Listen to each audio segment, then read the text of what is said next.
जय हिंद दोस्तों। आज की इस वीडियो में हम मध्य प्रदेश की जानी मानी हस्तियों को देखेंगे जो कि आपको एमपीपीएससी, एमपी पुलिस पटवारी या अन्य कोई भी व्यापम का एग्ज़ाम जिसमें आप बैठने वाले हैं उनके लिए बहुत उपयोगी होगा, है ना। तो चलिए शुरू करते हैं और इन सभी क्वेश्चंस को बहुत ही अल्टीमेट तरीके से पढ़ते हैं। तो सबसे पहले हम पढ़ेंगे और जानेंगे कि तानसेन किस जिले से संबंध रखते थे। क्वेश्चन क्या है आपका दोस्तों, तानसेन किस जिले से संबंध रखते थे या तानसेन किस जिले से थे। तो इसका सही आंसर होगा दोस्तों ग्वालियर। तानसेन ग्वालियर से थे, ठीक है। उसके बाद में तानसेन से संबंधित कुछ अन्य महत्वपूर्ण तथ्य देखते हैं, जैसे कि ये शास्त्रीय संगीत के प्रतिपादक हुआ करते थे और बाबर के जो दरबार में नवरत्न थे, यानी माफ करना, अकबर के दरबार में जो नवरत्न हुआ करते थे उनके नवरत्नों में से एक रत्न थे ये, ठीक है। कौन? तानसेन। उसके बाद में अगला क्वेश्चन ये रहा आपकी स्क्रीन में और ये आपसे क्या पूछ रहा है कि महाराजा छत्रसाल पार्क कहाँ बनाया गया है, यानी कहाँ स्थित है, ठीक है। तो आपका पहला ऑप्शन है पन्ना, दूसरा ऑप्शन है नागौद, तीसरा ऑप्शन है सतना और चौथा ऑप्शन है रीवा। तो बताइएगा कि छत्रसाल जो पार्क है वो कहाँ स्थित है। इसका सही आंसर होगा पन्ना। पन्ना में छत्रसाल पार्क स्थित है, ठीक है। अब इनके बारे में भी कुछ अन्य जानकारी और देखते हैं, जैसे कि मुगल सत्ता से जो बुंदेलखंड है उसको मुक्त करवाया था, है ना, किसने? छत्रसाल जी ने, ठीक है।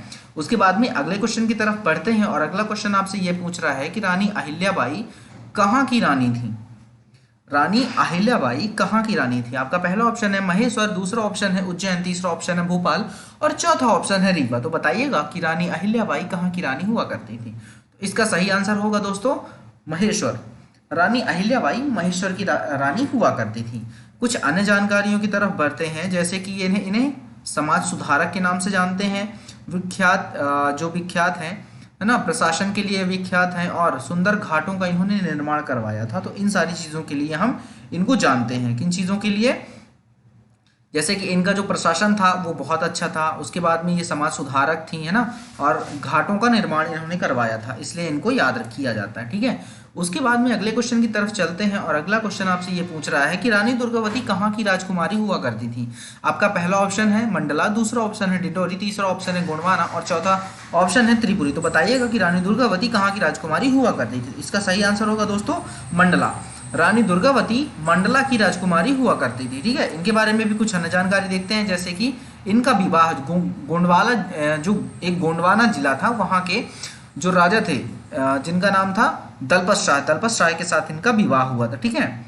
उसके बाद में अगला क्वेश्चन आपका ये है कि रानी लक्ष्मीबाई का जन्म कहाँ हुआ था। पहला ऑप्शन है ग्वालियर, दूसरा ऑप्शन है झांसी, तीसरा ऑप्शन है वाराणसी और चौथा ऑप्शन है नागौद। तो बताइएगा कि रानी लक्ष्मीबाई का जन्म कहाँ हुआ था। तो इसका सही आंसर होगा दोस्तों वाराणसी। रानी लक्ष्मीबाई का जन्म वाराणसी में हुआ था। अब वैसे तो हम पढ़ रहे हैं क्या मध्य प्रदेश के बारे में, लेकिन रानी लक्ष्मीबाई के बारे में हमने क्यों जाना यहाँ पे? क्यों? क्योंकि इनका भी मध्य प्रदेश में काफी सारा योगदान है लड़ाई में, ठीक है। जैसे कि हम जानेंगे क्या कौन सा योगदान है। तो रानी लक्ष्मीबाई का हमारे मध्य प्रदेश में ये योगदान है कि 1857 में जब स्वतंत्रता संग्राम हुआ था, कब? 1857 में जब स्वतंत्रता संग्राम हुआ था, उस समय में रानी लक्ष्मीबाई अंग्रेजों से लड़ रही थी और ग्वालियर, हमारे मध्य प्रदेश के ग्वालियर में अंतिम बार इन्होंने लड़ी थी, ठीक है। ब्रिटिश से इन्होंने अंतिम बार 1857 में स्वतंत्रता संग्राम के समय पे ग्वालियर में अंतिम युद्ध किया था अंग्रेजों से। उसके बाद में अगले क्वेश्चन की तरफ चलते हैं कि चंद्रशेखर आजाद का जन्म कहाँ हुआ था। पहला ऑप्शन है झाबुआ, दूसरा ऑप्शन है अमरकंटक, फिर है डिंडोरी और उसके बाद जबलपुर। दोस्तों इसका सही आंसर होगा झाबुआ। झाबुआ में चंद्रशेखर आजाद का जन्म हुआ था। अब चंद्रशेखर आजाद के बारे में कुछ अन्य जानकारी और देखते हैं, जैसे कि 1924 में हिंदुस्तान रिपब्लिकन पार्टी इन्होंने बनाई थी, ठीक है। हिंदुस्तान, जिसे शॉर्ट फॉर्म में HRA के नाम से भी जानते हैं। उसके बाद 1928 में चंद्रशेखर आजाद ने हिंदुस्तान सोशलिस्ट रिपब्लिकेशन पार्टी बनाई, मतलब इसी का दूसरा नाम फिर परिवर्तित कर दिया था, ठीक है। उसके बाद में साथ ही साथ 1931 में अल्फ्रेड पार्क में इन्होंने खुद को मार के, मतलब खुद की एक जो गोली बची थी वहां पे इन्होंने खुद को गोली मार के शहीदी प्राप्त की थी, ठीक है। अब एक चीज और, चंद्रशेखर आजाद ने जब 1928 में हिंदुस्तान सोशलिस्ट रिपब्लिकन पार्टी बनाई थी, उसके पहले 1926 में हमारे भारत में एक साइमन आने वाला था, है ना। तो उस साइमन कमीशन, मतलब साइमन आने वाला था, तो भारत में ना उसके लिए द्रोह, मतलब उसके लिए विद्रोह चालू हो गया कि साइमन वापस जाओ, वापस जाओ, गो बैक साइमन, है ना। तो उसी झड़प की वजह से हमारे जो लाला लाजपत राय हैं वहां पे उनके सर में चोट लगने की वजह से मृत्यु हो गई थी। और उसके बाद 1928 में जो चंद्रशेखर आज़ाद हैं उन्होंने हिंदुस्तान सोशलिस्ट रिपब्लिकन पार्टी बनाई, ठीक है। उसके बाद में अगले क्वेश्चन की तरफ चलते हैं और अगला क्वेश्चन ये है दोस्तों कि पंडित रविशंकर शुक्ल का जन्म कहाँ हुआ था। पहला ऑप्शन है सतना, दूसरा ऑप्शन है रीवा, सागर और जबलपुर। तो बताइएगा दोस्तों कि पंडित रविशंकर शुक्ल जी का जन्म कहाँ हुआ था, ठीक है। तो इसका सही आंसर क्या होगा मेरे दोस्तों, बताइएगा। तो इसका सही आंसर होगा सागर। इनका जन्म कहाँ हुआ था, सागर में।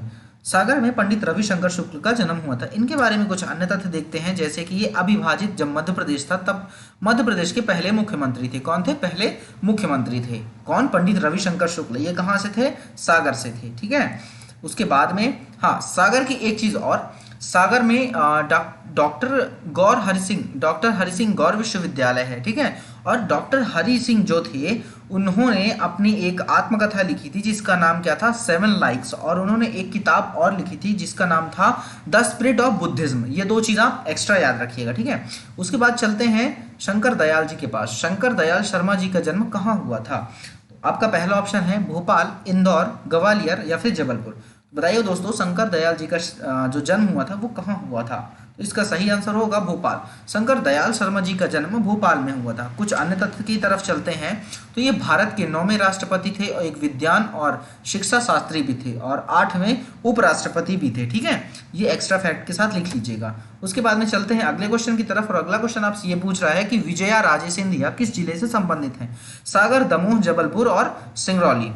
तो इसका सही आंसर होगा सागर। विजया राजे सिंधिया जो है वो सागर से संबंधित हैं और ये ग्वालियर की अंतिम महारानी के नाम से जाने जाती हैं, ठीक है। उसके बाद में अगला क्वेश्चन ये रहा आपकी स्क्रीन में और ये आपसे क्या पूछ रहा है कि उस्ताद अलाउद्दीन खान किस कला के लिए जाने जाते थे। तबला, सरोद वादक, बांसुरी या फिर इनमें से कोई नहीं। बताइएगा दोस्तों जो उस्ताद अलीवर्दी खान थे, माफ करना, उस्ताद अलाउद्दीन खान थे, ये किस चीज के लिए जाने जाते थे। तो इसका सही आंसर होगा सरोद वादक। सरोद वादक के लिए जाने जाते थे, ठीक है। उसके बाद में हम चलते हैं पंडित माखनलाल चतुर्वेदी की तरफ। तो पंडित माखनलाल चतुर्वेदी का जन्म कहाँ हुआ था। पहला ऑप्शन है होशंगाबाद, दूसरा ऑप्शन है भोपाल, तीसरा ऑप्शन है सिंगरौली और चौथा इंदौर। तो इसका सही आंसर क्या होगा बताएंगे मेरे दोस्तों। इसका सही आंसर होगा होशंगाबाद। होशंगाबाद में पंडित माखनलाल चतुर्वेदी जी का क्या हुआ था, जन्म हुआ था, ठीक है। उसके बाद में अगली तरफ चलते हैं और इनकी कुछ अन्य तथ्य की तरफ देखते हुए चलते हैं कि इनकी रचनाएं देखते हैं ना। तो इनकी रचनाओं में सबसे पहले हम देखेंगे सबसे पहली रचना कौन सी है, हिमतरंगिणी। कौन सी है, हिमतरंगिणी, ठीक है। उसके बाद में इन्होंने एक युग चरण लिखा, समर्पण लिखा, है ना। ये बहुत सारी चीजें हैं जैसे बांसुरी, काजल आज रही, ये सारी चीजें ये जो है ये सभी काव्य कृतियां हैं, ठीक है। उसके साथ साथ में गद्यात्मक कृतियों के बारे में अगर बात करें तो सबसे पहला है कृष्णार्जुन युद्ध, दूसरा है साहित्य के देवता, तीसरा है समय के पांव और चौथा है अमीर इरादे गरीब इरादे। ये सभी चीजें इनकी गद्यात्मक कृतियों के अंतर्गत आती है ना। तो अभी के लिए फिलहाल इतना ही। मिलेंगे अपने नेक्स्ट लेक्चर में। तब तक अपना ख्याल रखें, बड़ों का सम्मान करें, छोटों को प्यार दें और अपना व्यक्तित्व इस प्रकार से विकसित करें ताकि महिलाएं आपके साथ सुरक्षित महसूस करें। Thank you so much.